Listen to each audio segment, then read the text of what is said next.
En ce début des années 30, la France veut en effet se donner l'illusion que l'Empire, c'est la gloire d'aujourd'hui et la sécurité de demain.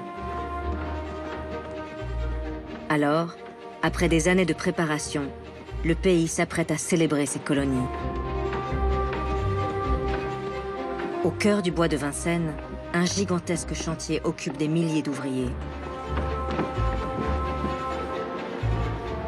C'est le maréchal Lyautey, le bâtisseur à la réputation flamboyante, qui a été chargé d'organiser cette ode à la mission civilisatrice de la France. Pour Lyautey, cette exposition est son véritable bâton de maréchal, venant couronner une vie entière consacrée à l'Empire français.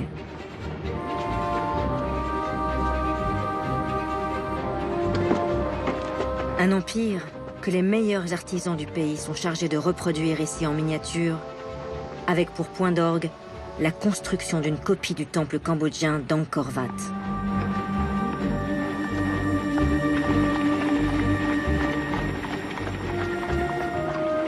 Et le 6 mai 1931, le président de la République Gaston Doumergue, accompagné du maréchal Lyautey, inaugure la plus belle et la plus grande exposition coloniale jamais imaginée.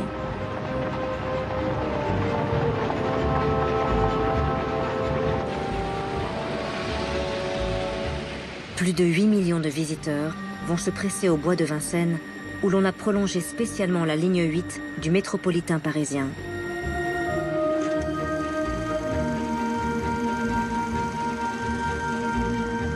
Et voilà les Français, armés parfois de petites caméras, qui découvrent époustouflés ces territoires mystérieux de l'Empire que l'on a ici reconstitués avec minutie. Tout a été pensé pour offrir l'image d'un monde colonial idéalisé et parfait, où chacun peut déambuler à loisir d'un continent à l'autre.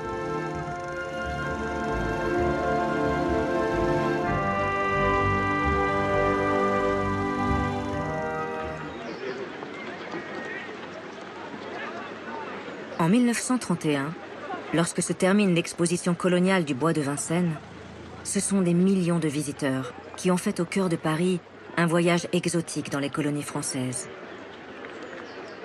Un voyage d'autant plus réaliste que 300 000 indigènes, comme on appelle alors les sujets de l'Empire, sont venus spécialement en métropole pour animer ce qui se voulait une grande fête de la fraternité entre tous les peuples de la France coloniale. Mais malgré le succès de l'exposition, il reste une ombre à ce tableau idyllique. Car ces 300 000 sujets représentent 68 millions d'habitants qui, dans les colonies, ne jouissent pas de la citoyenneté politique, ni de toutes leurs libertés fondamentales, qui sont soumis à une justice spécifique et qui, de fait, sont maintenus en marge de la société française. Cette fracture béante, la France de 1931 veut encore croire qu'elle pourra progressivement la réduire grâce à sa promesse sans cesse renouvelée d'assimilation des indigènes, c'est-à-dire leur accession à la citoyenneté française au même titre que les Français de métropole.